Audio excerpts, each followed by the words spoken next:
out of sequence, that's okay. It's not like you need specific dates or anything. Today is August 29th, 2009. We're at the Mary L. Cook Public Library, Waynesville, Ohio, with a veterans interview with Philip Harris Hart. And Phil, if you would just tell us a little bit about your background and your time before the service and then when you entered. Well, my name is Philip Hart. I joined the Navy in February of 1968 and went on active duty at OCS in November of 1968. And I left active duty in April of 1973. So during those 4.5 years, I guess I had a lot of things happen. And I graduated from Ohio State, and this was in the height of the Vietnam War. So in a way, a lot of people were getting drafted, and I had a student deferment. And when I got out and I graduated, I got a job with a company that got an industrial deferment, although I can't quite figure out why I did, because we didn't do anything to do with national defense. And after I worked for, maybe 5-6 months, I always had a feeling that I really needed to serve my country at some point in time. I didn't want to make a career. And I guess my family, even though we're from Iowa and Ohio and Hilda, Virginia, has some kind of a Navy background. My father was drafted into the Navy in World War II. And he applied for a commission, and 2 weeks before he graduated from Great Lakes boot camp, he got his commission. So he and my mom went to Seattle, where he became a naval maintenance officer, and that's where I was born. And he got out of the Navy, of course, right after that, but he was in naval aviation. My mother's brother, Uncle Ross, he got drafted into the Navy in World War II. He was an electrician's mate on a landing ship. And he spent a lot of time in the Pacific, and I know he spent a number of days pinned down on the beach. It was either Iwo Jima or Okinawa. He didn't talk too much about it, but he was in the Navy. His oldest daughter married a Navy pilot in early 1960s. And he was a A4 driver, and he was shot down in Laos and was missing for about a year, and they were looking for some other pilot in the jungle, and they came across his remains. And so he was buried at sea off the Enterprise. His youngest daughter married a man who was drafted into the Navy in World War II as a very young man. He was on a World War I four-stacker destroyer that was converted to a minesweeper. He got hit by a kamikaze. He got his ankle shattered, blown into the ocean, and spent 5 days in the water before he was rescued. So the fact is, kind of like I said, felt a need to join. So I started looking around, and I applied to Navy OCS, also applied to the Marines. And the Navy came through first, and so I raised my hand in February. And I kept on working because my orders had me report to Newport, Rhode Island in November of '68. And so I spent the next, 4 months or so in Newport. And it wasn't, OCS was okay. It wasn't that hard, really. It wasn't, this was a black shoe, what they call a black shoe OCS. It's for the service Navy. The Aviation Navy OCS is in Pensacola, and they have Marine drill sergeants, much tougher. But when I was up there, a couple good things happened. One is I met my wife-to-be, Donna. She was a girl from Cranston, Rhode Island. And so during the few times I got off on the weekends, like on Saturday, we got off about maybe noon on some Saturdays, and I'd be back like 4 or 5 o'clock Sunday. So it was a quick drive up to Cranston. We'd have a date. I'd drop her off at home. I'd stay at a hotel overnight, pick her up next morning again. We'd do something else, and then I'd head back to base. And so we dated that way, January, part of January, February, March, till I graduated. We even got off on some Wednesdays. We were off like from 5 to 9. And so I jumped in the car, drive an hour. We'd have a 1 hour date, and I'd drive back again. So while I was in OCS, I always wanted to fly, but I couldn't fly. My eyes always been bad. so I found out, but they had a day where they were showing different kinds of careers in the Navy or things you could do, and one was you could be a naval flight officer, which meant you could fly as a navigator, weapons officer, radar intercept operator, but you didn't have to have perfect vision. So I signed up for that, and I volunteered for that. So when I got commissioned in April 11th of 1969, I always remember that day because my son was born April 11th, 1972, 3 years later. But I got orders to go to Pensacola to flight school for a naval flight officer. So I headed down to Pensacola, and it was tough down there. They very physical, obstacle courses, cross-country courses, swimming, and I remember once the first time I ran the obstacle course, I missed the maximum time by 2 seconds. And so when you missed it, you went to what they call stupid PT, which meant that for 2 hours a day for the next 2 weeks, I did nothing but PT with a bunch of other people. And the next time, I guarantee you, I did pass the obstacle course with time. And while I was down in Pensacola, Donna and she came down a couple of times. I flew up to Rhode Island on the weekends. It sounds kind of funny, but you know, fly to Pensacola, Rhode Island for a date and come back again. And so we got engaged, and we said, okay, we're going to get married between the end of flight school and my next duty station.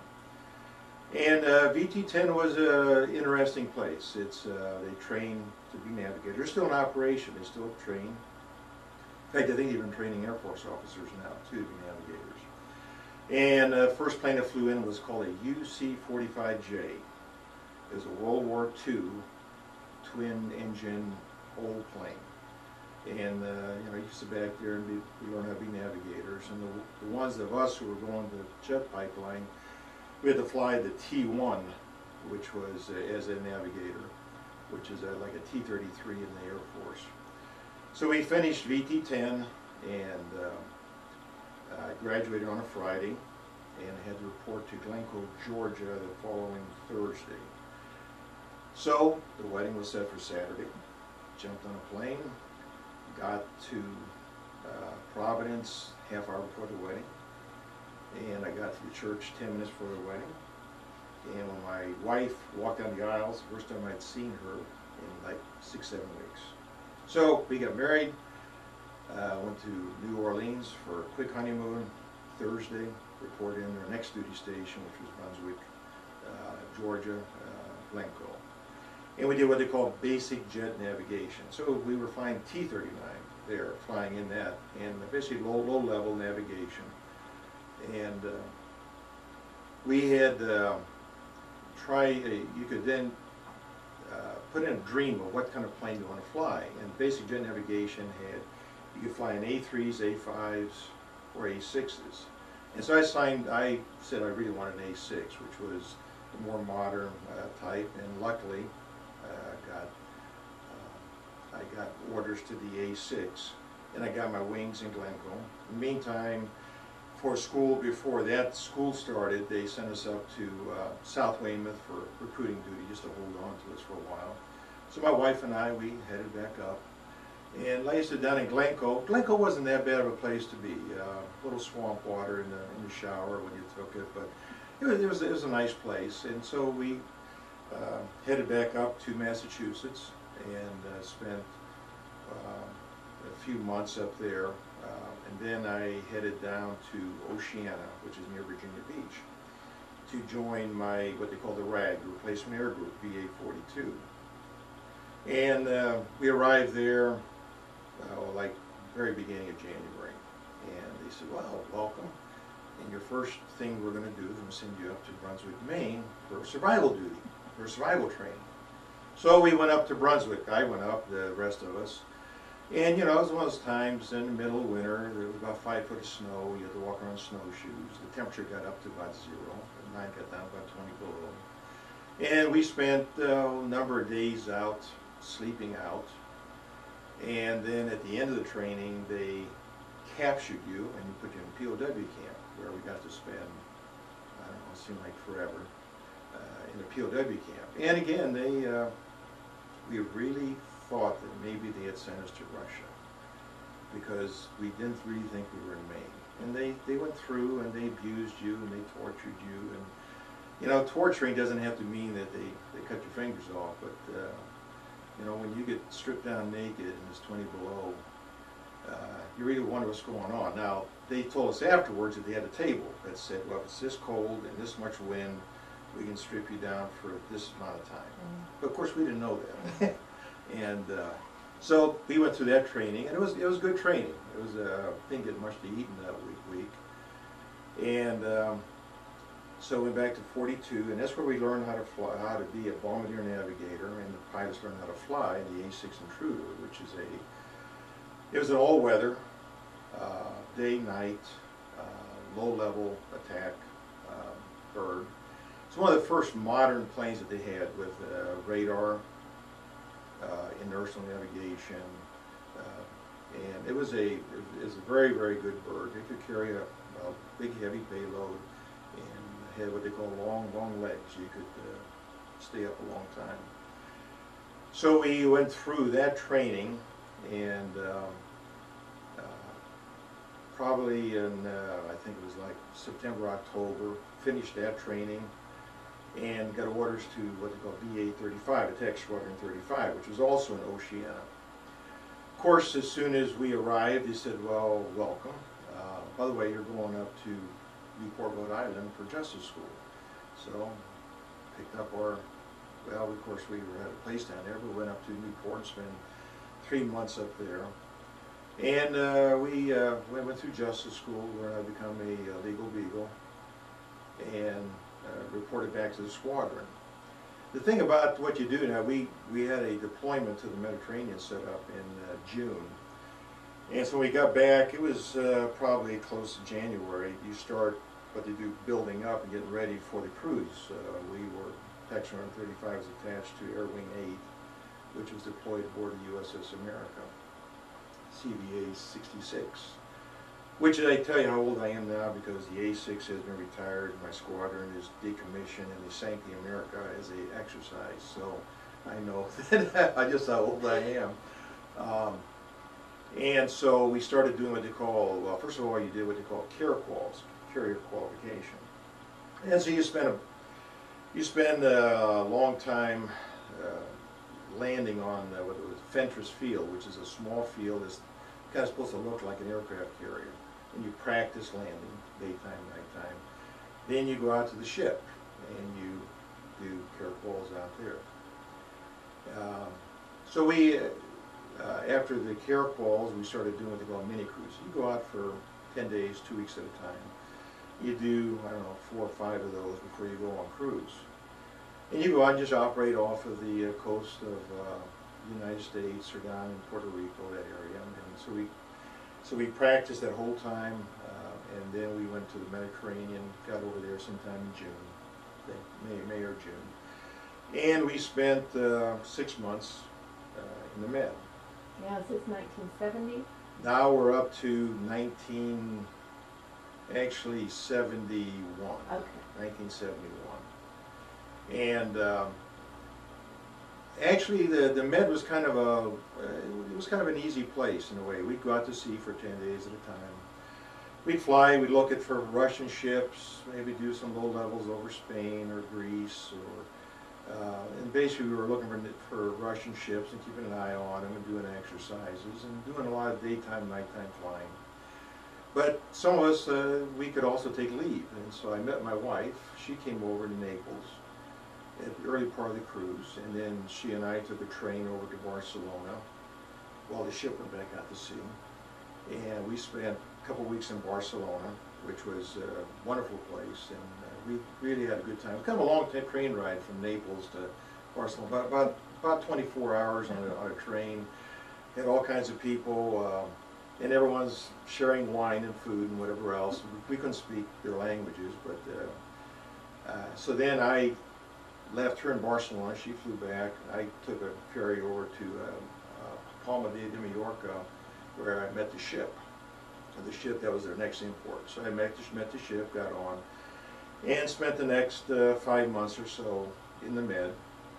Had some interesting times. The Med was, you always think of it as a very placid sea, and it's not.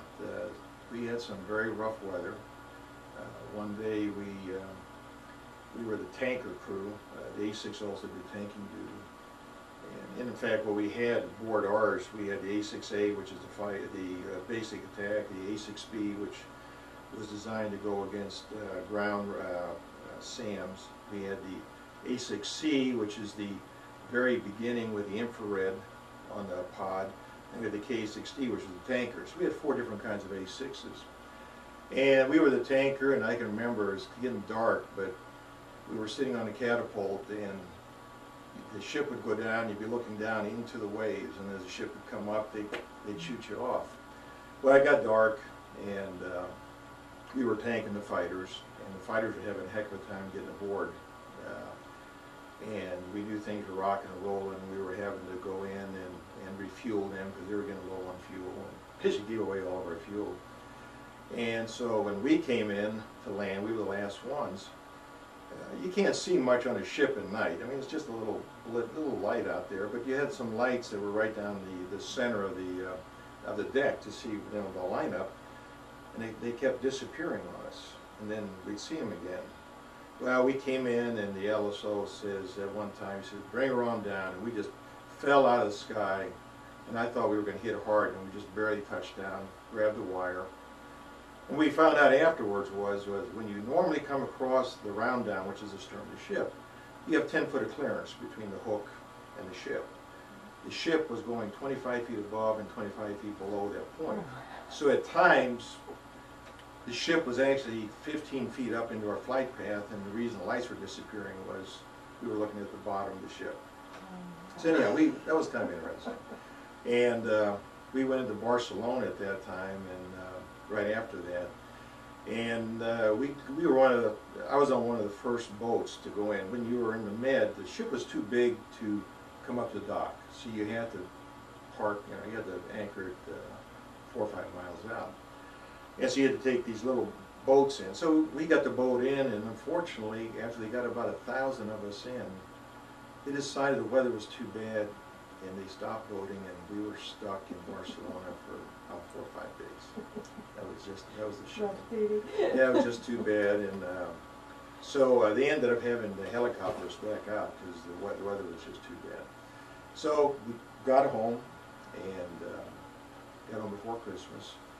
And of course now we're supposed to go back to the Med again the following June or July.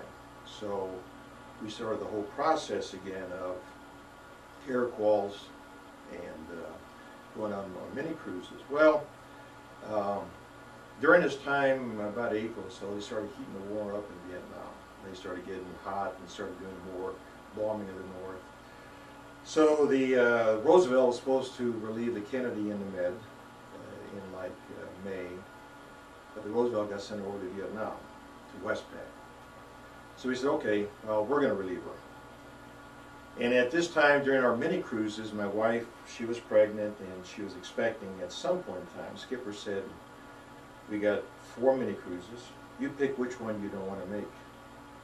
If she has a baby, it's fine. If you miss it, then she's going to have the baby by herself. So during one of the mini cruises, we were driving up to the ship, and I said, "How you feeling?" She says, you know. We stopped and saw the doctor, and he says, I don't know. So he said, "Okay, Skipper, I'm not coming. She's going to have the baby." And sure enough, 2 days later, on April 11th, she had the baby. And so I got to be home for that time. And so we were basically expecting then to relieve the Kennedy in, I think, late June, something like that, and this was in May. Got a call from my boss, Fred Schrupp, and he said, "Well, Phil, we're not going east, we're going west. And we're not going in a month, we're going in a week. And we're not going for 6 months, we're going until the war's over." And the west was really what he meant by that. We were going to Westpac, which was Vietnam. And so all of a sudden, you know, things just change. And that's the biggest thing in the military, is that things are going to change, and you better accept them. And so we were expecting again to go to the Med in June for 6 months, be home, cool.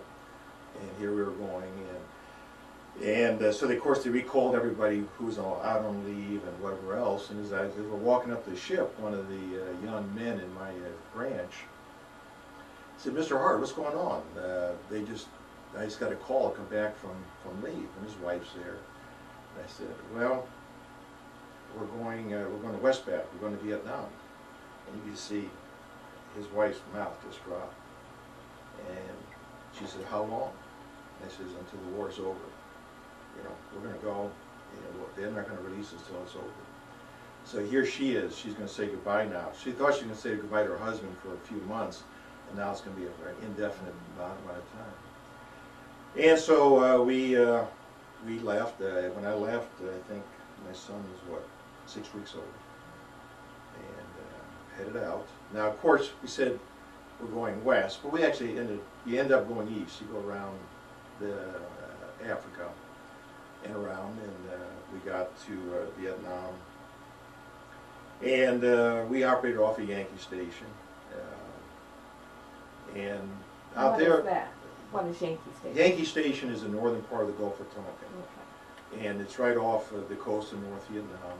And most of our flights were into the north. And we basically had, well, sometimes we would fly down South Vietnam. And even then, that was northern part of South Vietnam. And we would do what they call close air support.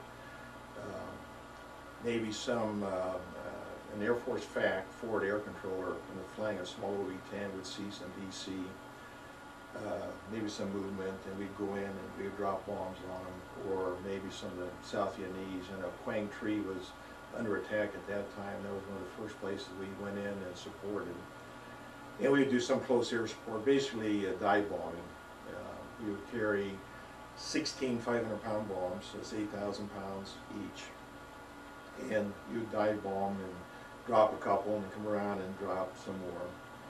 That was actually the easier type. The other types, for the most part, we were up north. And up north, we would do what they call armed recce, or armed reconnaissance. We'd get 2 to 4 aircraft, strap 16 bombs on, and we would patrol a certain area. We would look for trucks, barges, bridges that they had rebuilt, any supply areas, and we would bomb them. And most of that was in the southern part of North Vietnam, because in the northern part they had more SAMs or more defenses. But they still had defenses down south. The other type of mission you had was called Alpha Strikes. You'd go in with 30 aircraft into a high defended area like Thanh Hoa, Haiphong, Hanyang, Hanoi. And at this time, though, Haiphong itself and Hanoi itself were off limits. We were trying to be nice. So we weren't bombing downtown, but there's times when you'd go in, and I remember one Alpha Strike, beautiful day, just a clear day, blue sky. We're going in about 10,000 feet to 30 aircraft, and you think about 30 aircraft going into a target, and all going in, dive bombing, all at the same time, planes everywhere. And my pilot was Rich Coleman. Rich, I flew with him both cruises, and Navy pilots were good pilots, and I think he was one of the best. Really a good guy. And he stayed in the service, ended up being a captain, was captain of some ships and that, and so he did very good for himself. And he and I were what they call flag suppressors. We were carrying 12,000-pound bombs, Mark 83s, and they had fusing on it that would set them off at 14 feet above the ground. So the idea is to spread shrapnel on the AAA sites. And so we're up in the lead, and I'm looking up ahead, and I see this cloud cover at around 11,000 feet. Just kind of a grayish cloud cover, thin. So hey, Rich, check that cloud cover out. And then we both hit us that it was the AAA coming up from the ground. And of course, they didn't want it falling back down themselves, so they had it set to go off at 11,000 feet if it didn't hit something. And there was enough AAA that it created a cloud cover. They knew we were coming in. And so, I remember we got to Thanwa, and as we dove down, you looked at the ground, and it just twinkled from all the muzzle flashes as they were shooting at us. And so we dropped ours, we got out, the rest of the strike came in, hit their targets, and got out. It's kind of interesting, you know, you pre-plan which squadron was going to go which way. You usually had 2 A7 squadrons. We had, with 4 each, we had our A6 squadron with 4 planes each.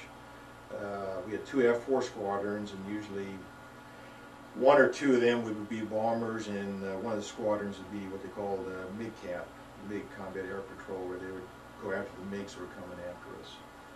And so we'd go in, and all these planes would come in, hit the target, and be off in about 30, 40 seconds. So there's planes everywhere. And so that was the Alpha Strike. And then the other one was a single aircraft, A6 at night, same area, 200 feet on the deck at night. And we'd be 1 aircraft all by ourselves, going up into North Vietnam, going against targets up there. And you always had a set target of some kind. And you know, they'd shoot at you all the way up, and they'd shoot at you all the way back, and they'd pop SAMs at you and everything else.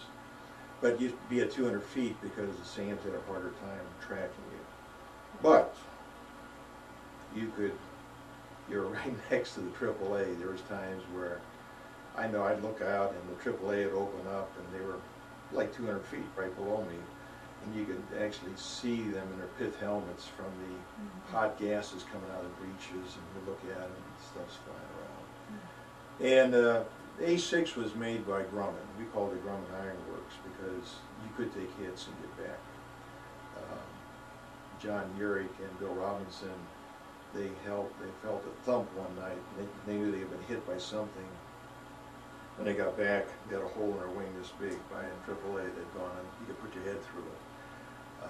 So I mean, we still lost planes. Very early in squad, or very early in the thing, our skipper, Vern Donnelly, and his BN Ken Buell, they went up Northeast Rail Line and didn't come back. So we lost them. They brought back Vern's remains, or actually not much of it, back in 1990. They got him back. They still hadn't found Ken's remains, and last I heard they were trying to get the group that was looking at it, they were trying to go back to the same area and to dig up and see if they could find Ken, but his remains are still missing. So we lost the skipper and his BN, good people. But the XO, as he said that day, when we knew when they weren't coming back, he said, "Well, guys, we got a job to do. Get back in the saddle."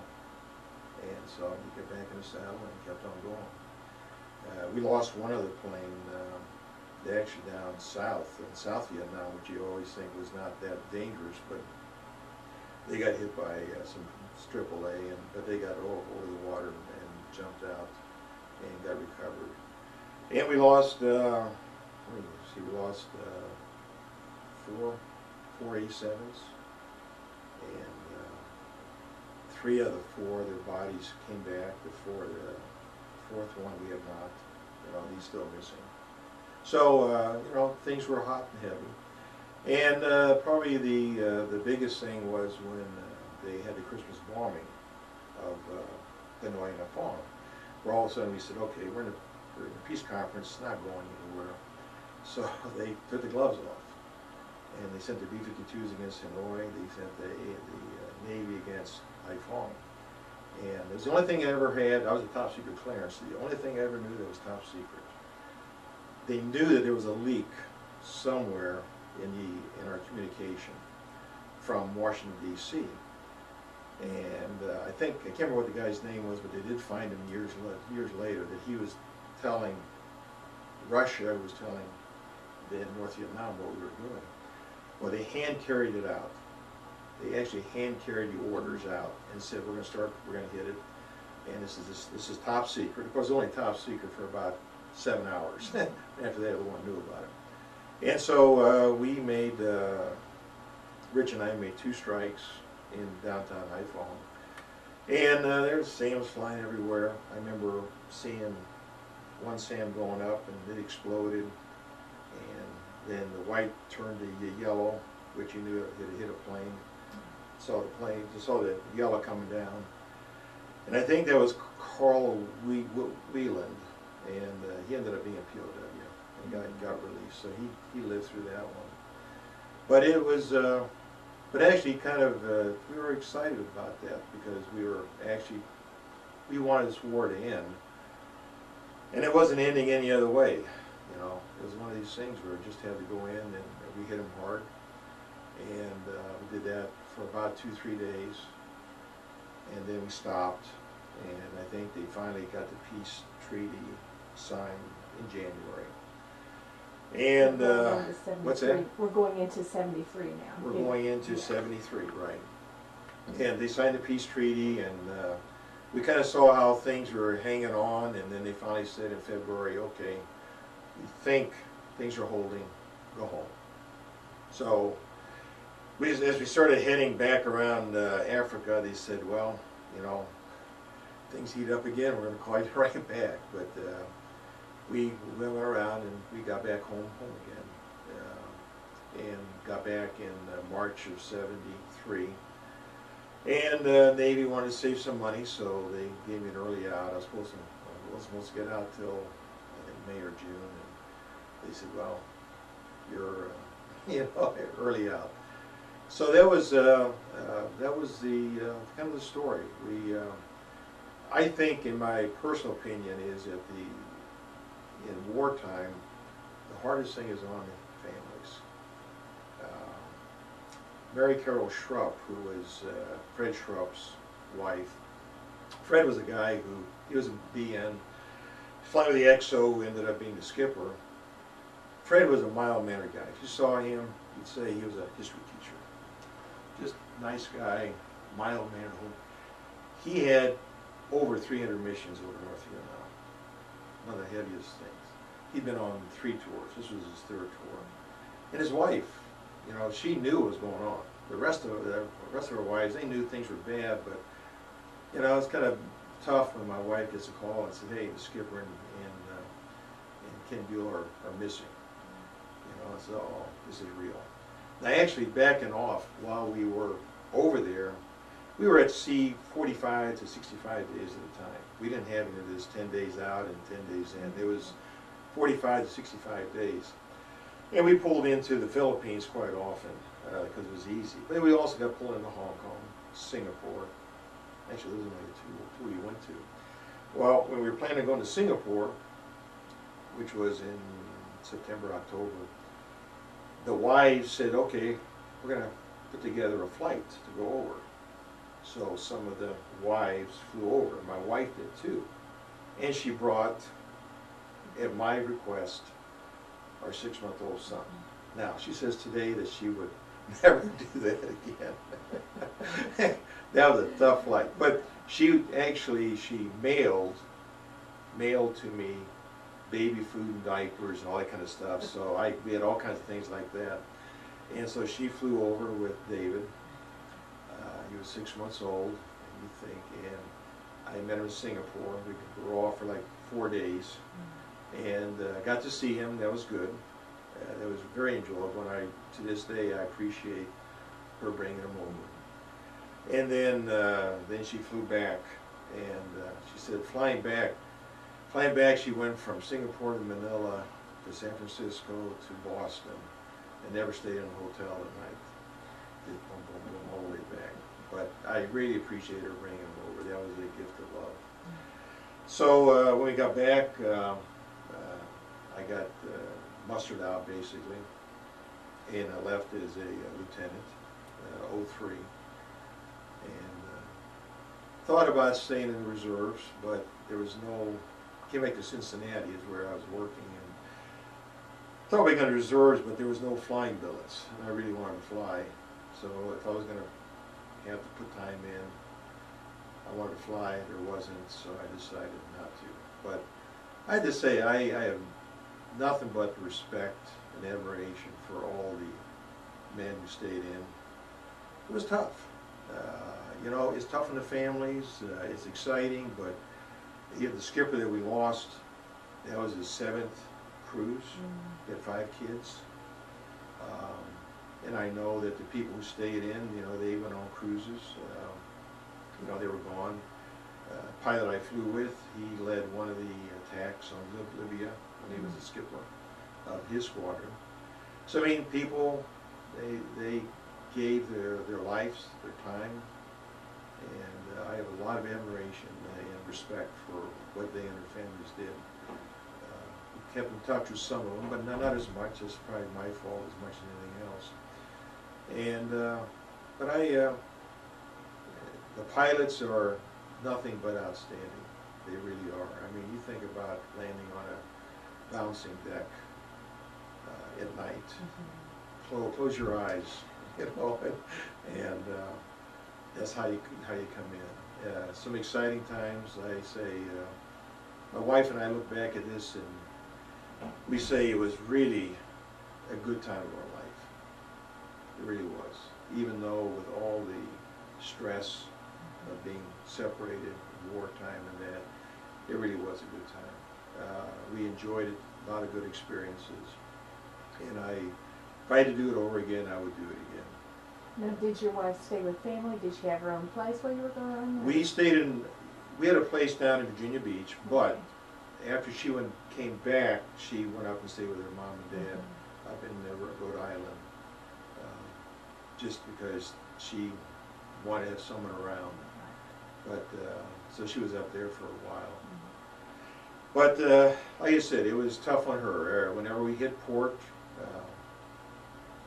I'd go in and call her up. But you got to remember, it was 12 hours difference. So if it was 3 in the afternoon, it's 3 in the morning for her. You know, so I basically had to wait till about 12 at night to call her because it's 12 noon in her place. And how was your communication? Did you receive your mail regularly? And oh, we got the mail at least once every 2-3 weeks. okay. And when we would get it, I'd get, you know, we wrote every day, and I would get 10, 12, and I'd sit down and I'd read them, and then we'd have to wait a while before we got the next one. So, no email. No Phone cell calls. phones. What's that? No cell phones. No cell phones. And when you got a phone, you know, you're in the Philippines, and so the phone connections weren't always the best, and you had to go through an operator, and you know, and try and call collect, you know, and of course they knew what you were trying to do, but I mean, it wasn't, the connections weren't always the best. Philippines were kind of an interesting place. I went into town the first night we were there, or the first day we were there, and it was a Wild West town. I mean, it was a Wild West town. People were carrying guns. They had private security forces and paramilitary and cops and army, and guns were firing, and I said, I can drink just as easy on base. And we had a nice old club there, and so I didn't go back in again. We went back to the Philippines a number of times, but it was, you know, a lot of the guys went into town just to blow off some steam, but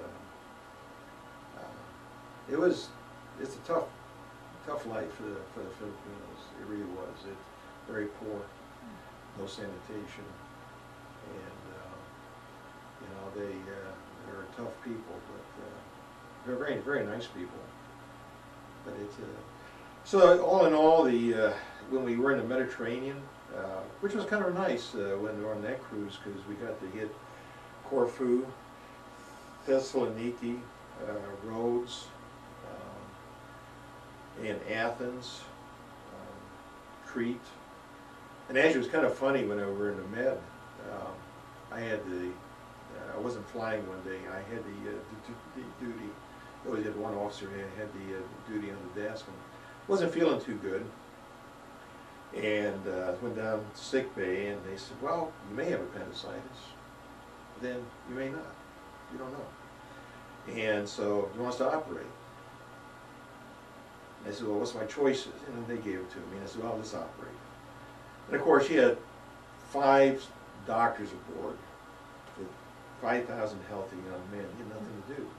This was wonderful.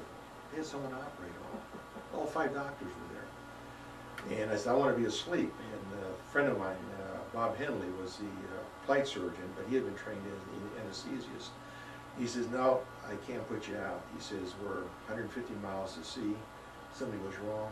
He says, there's nothing I can do, so I'll give you spinal. Oh, great. So I was awake, and so then I did have appendicitis.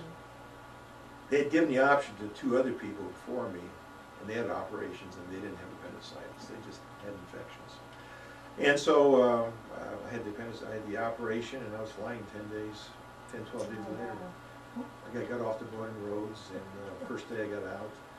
And so it wasn't, I was flying pretty quick. So they had a good time. All the doctors in there. Oh, good, we got something. Is there anything else that you want to mention in the interview that you haven't covered so far that you can think of? Well, I think maybe one thing I don't think I've ever said too much, but people who work in the Navy, who serve in the Navy, peacetime, wartime, I have an admiration for them even today. If you think about it, that all these people are sitting in an iron box filled with explosives and fuel on an angry sea, even in peacetime, you think about the dangers you're putting themselves through. And I'll use the word kids, the kids that work the flight deck. There is no more dangerous place in the world than the flight deck. And I call them kids because today definitely they're younger. Even then they were younger. They work 18 hours a day. I mean, they work hard. And they're out there. Someone got blown overboard. Some didn't make it. We lost, on both cruises, we lost kids that got blown overboard. Other ones, they got picked up. The helicopters over, to pick them up. In some cases, they went under before they could. The Navy's safe. It's a very, very safe place, but the flight deck is, you got one end of the planes are trying to suck them in, the other end is trying to blow them over. And the chiefs do an excellent job of training them, making sure they do things right, making sure they're wearing the right gear, making sure they're doing it right. And you think about your launching and recovering planes, and you got planes shooting off, you got planes landing, and the fact that you don't have more injuries than death is awesome. OSHA would go nuts on a flight deck. And the time period between planes is seconds? Or well, you're in the daytime, you're landing at one plane every 30 seconds. Nighttime, it's one every minute. And you're shooting them off. You got 4 cats, so you're shooting cats. You're shooting probably, well, you're shooting one plane off probably every 30 seconds or so. And it's a very busy place, and they do an excellent job of running things right, putting things in place, fixing things, and the operation is smooth. It really is. Now, they've been doing it for years, but you think about trying to work on a flight deck at night, and you got planes that are shooting off, you got afterburners, you got big flames coming out of them, you got planes coming in, and sure, there's accidents. We lost one Rio in an F4 where the guy came in and he had a very hard landing. In fact, he didn't catch the wire, and it appeared like there was a real problem, so he ejected.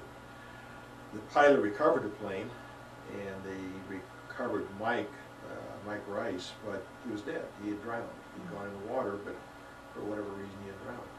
So you have, it's a hazardous job. It's safe, but it's very, very hazardous. And I can tell you the number of people that I knew that we lost, that I went through training with. John Christensen was a Marine that I went through VT-10 with, and he got shot down over Hanoi in the A6A, and I don't think he was ever recovered. First guy I ever landed aboard a ship with in an A6, Anderson, Denny Anderson, they had a bad landing on land one time. They both ejected and did not make it. So if you go, that's the thing about it, was in the Navy you almost have to expect you're going to lose people. Sometimes just because circumstances. Something just went wrong. Did you happen to see the PBS series Carrier? I've seen pieces of it. I just wondered how you would compare that to... What I saw of it was very realistic. It brought shivers when I watched it. It brought shivers to me because things haven't changed much. They're still working hard, still a hazardous place. And, you know, they talked about, you know, the kids were complaining about didn't like this or like that. And that's kind of the standard thing. They're very proud of what they do because they work hard. You know, living conditions, you think about the enlisted, we had like 300 men in one compartment, and you had bunks that were 3 high, and underneath the bunk was a space about that big that they put all their gear. As an officer, I had a stateroom, which you could put about 4 staterooms in this room. I mean, they aren't that big. And, you know, basically, we had a couple beds, a couple chairs, closet, and that was about it. To a room for officers? Not necessarily. I had 2 because my roommate was a lieutenant at the time, and I was a JG. The next cruise, we were both lieutenants, so we got that. But some of the other ones had what they call the junior officer bunk. We had like 6 to a room. But then I went aboard a destroyer once when I was in OCS, and I saw their officer stateroom, and you could stretch your arm out and touch both sides, and they had like 5 guys sleeping there. So I said, okay, maybe I'll go fly. Actually, though, a destroyer would have been good. The funny part about destroyers is you're sitting on a carrier and you're standing up on the deck, and it's nice and quiet, it's steady. You look over at the destroyers and they're taking green water on the bow. It's like they're spending more time underwater than they are above. So they, like I said, a lot of admiration for people in the Navy. And also any service, but I want to tell stories too. We had a Marine squadron aboard our ship, flying F-4s.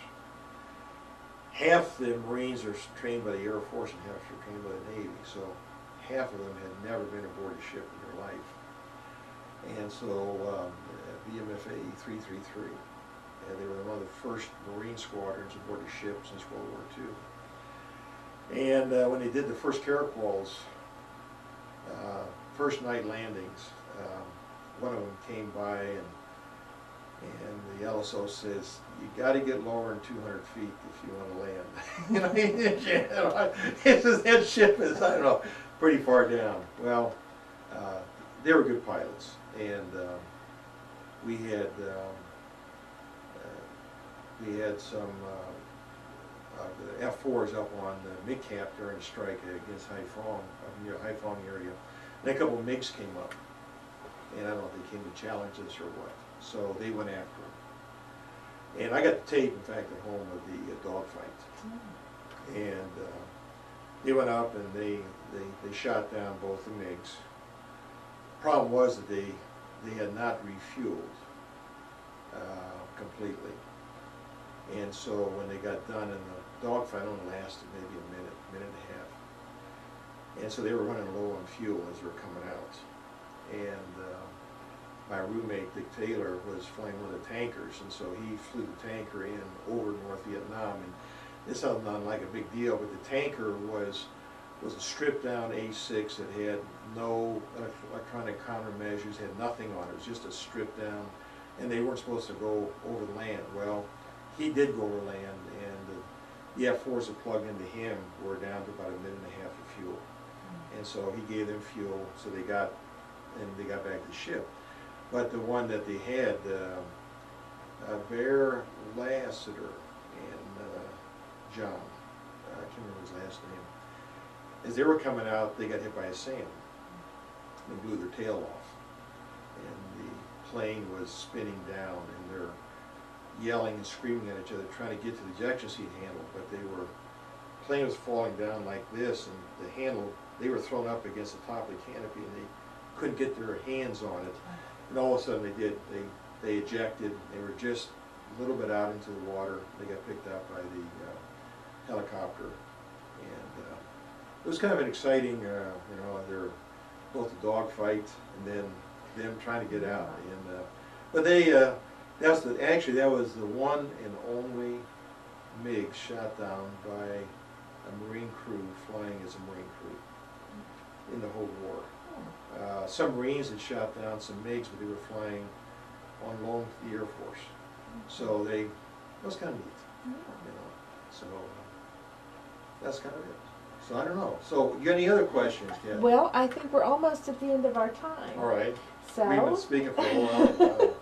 So unless you have anything you want to No. just tack on here, we'll just conclude at the Mary L. Well, I'd just like to say, the only thing I'd like to say, I'd like to thank my wife for everything she has done to support me during that time and afterwards, because she did. If I had not had her support this whole time, and her joy of being in the Navy too, it would have been very tough. So I want to thank her. Very true. Okay, we will conclude with Philip Hart at the Mary L. Cook Public Library, Waynesville, Ohio, 82908. Thank you.